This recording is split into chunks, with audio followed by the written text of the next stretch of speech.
Republican lawmakers in Minnesota want to, here in the state, add Trump derangement syndrome as an official mental illness. The bill aims to change our state's definition of mental illness to include a form of criticism of the current president. Hannah Flood joins us from the Live Center with the details on this. Is a bill that's getting national attention. Good morning. Yeah, good morning. This bill defines the Trump derangement syndrome as an acute onset of paranoia in otherwise normal persons that is in reaction to the policies and presidencies of Donald J. Trump. Okay, 45 seconds. That's it. Just give me 45 seconds.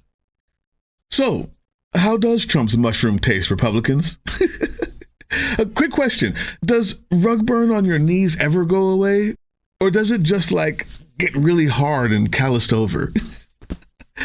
Look at these faces. I mean, just look at these poor news anchors' faces. When are you going to stop embarrassing your own people, Republicans? These are Fox News affiliates. And look at this one. Look at this one here. I think she actually rolled her eyes on national television.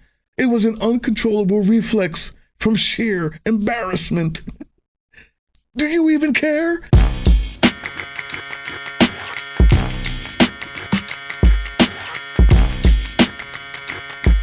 YouTube. Minnesota State Senate will be introducing Senate Bill 2589 today, March 17th, to add Trump derangement syndrome as a mental illness or mental disorder. Yes, according to Minnesota's newest troll farm, known as the Republican Party, quote unquote, this may be expressed by verbal expressions of intense hostility towards President Donald J. Trump and overt actions of aggression or violence against anyone supporting blah, blah, blah, blah, blah, blah, blah. You get the point. Minnesota State Senate, are you doing okay? If you're looking for something to do, maybe you could go talk to some of your constituents and see how they're doing. See what they think about the economy, foreign policy, or the gutting of the federal government, huh? I'm sorry. I'm sorry. I was just pretending you guys were actually doing something for your constituents other than making a show of opening your mouth to receive Donald Trump's mushroom. His penis. You're sucking him off in public is what I'm saying. Because in Minnesota especially, your entire party is a fucking failure.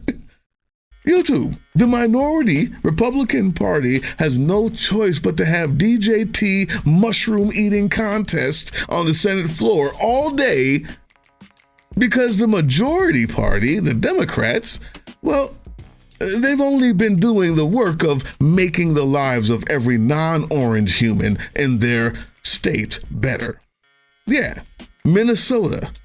I know it seems like decades ago right now, but remember this guy? So, Governor, the list of accomplishments for this recent legislative session is impressive. Democrats codified abortion rights, paid family and medical leave, sick leave, transgender rights protections, driver's licenses for undocumented residents, restoration of voting rights for people when they're released from prison or jail, wider voting access, and adopted background checks for private gun transfers and a red flag warning system to take guns from people deemed by a judge to be a threat to themselves or others.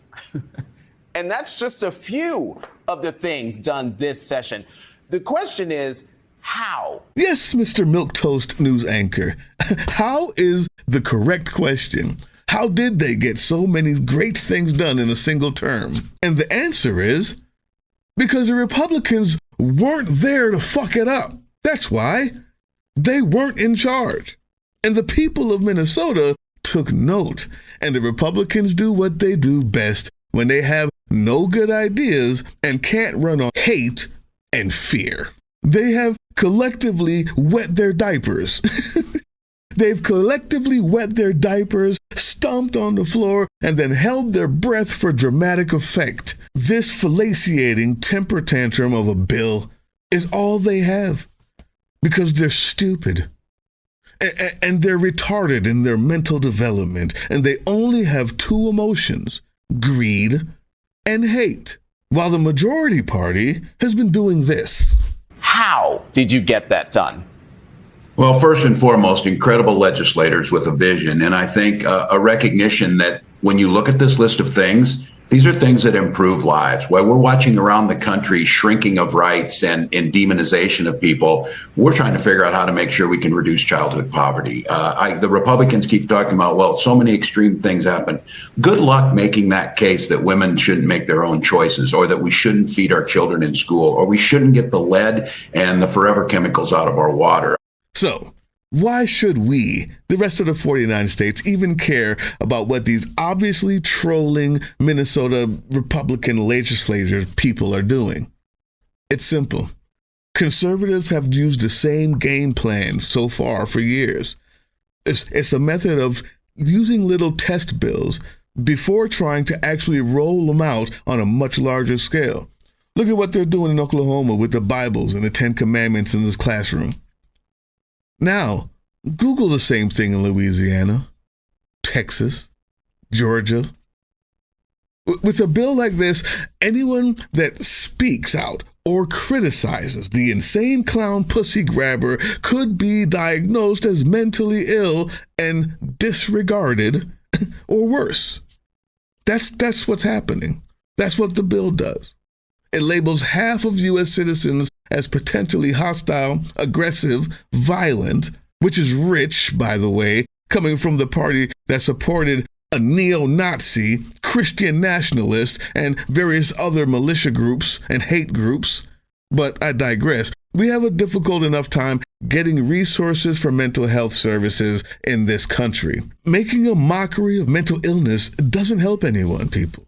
What it does do, actually, is take the resources, the energy, and the manpower away from the issues that have real impact on real people's lives. And on a side note, YouTube, it's funny that the first time Republicans actually care about mental health isn't when they were bankrupting suicide hotlines. No. Nothing like that. It's only when someone threatens to take the mushroom out of their mouths. And in the context of the new Fuhrer giving himself the first war powers, declaring national emergencies where there are no emergencies, in the context of states like Tennessee making it illegal to vote against Trump, that's not a troll, and North Carolina voting to take away the vote from anyone they don't like, not a troll, I think we would be remiss not to at least keep an eye on these temper tantrums and provide discipline where necessary. So, citizens of Minnesota, maybe you should check in on your state senators from time to time. Check in on them real quick right about now. See, they may need a solid reminder that they only get reelected if they're doing the people's work, not spending time licking the boots of the Orange Menace. It isn't beneficial to anybody when they're doing that, especially them. Make that clear. As far as everyone else, as far as the rest of us, each of us can make the biggest impact where we live. Keep an eye on what shenanigans your state Congress is getting up to. Call them out with an email or a phone call, or go there. When they try to pull these political stunts, just to get attention from the Tangerine Terror. Every citizen has a role to play in this resistance, and that's you too. We need to keep an eye. We need to know what's happening in our town halls as well as the Oval Office. Don't be afraid to call them out when they aren't doing their job. Every elected official needs a solid reminder that they work for us. From small town mayors all the way up to the president, they should be afraid of us. And I'm not going to stop saying that into this camera until they are. In the comment section, I put a link to all the local Minnesota Indivisible groups. Indivisible has been doing amazing work, organizing, getting people out every day for months. The media won't show it to you. That's why we did a march on the media on Saturday. I digress yet again. In the comment section, find it, Your local Minnesota Indivisible chapters. Find one. Join it. They need you.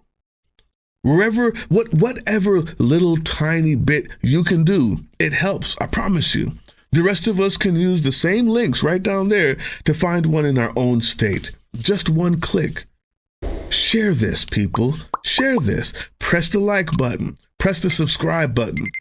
There's a lot more coming out this week, I promise you.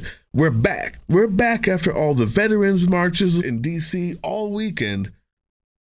I don't plan on slowing down because you, the people, give me strength to keep going. Don't stop now. Don't stop now. Share this. Join this channel. Let's do this together. Follow us on all these things you see here, and our link tree is in the description. Maybe even get some merch.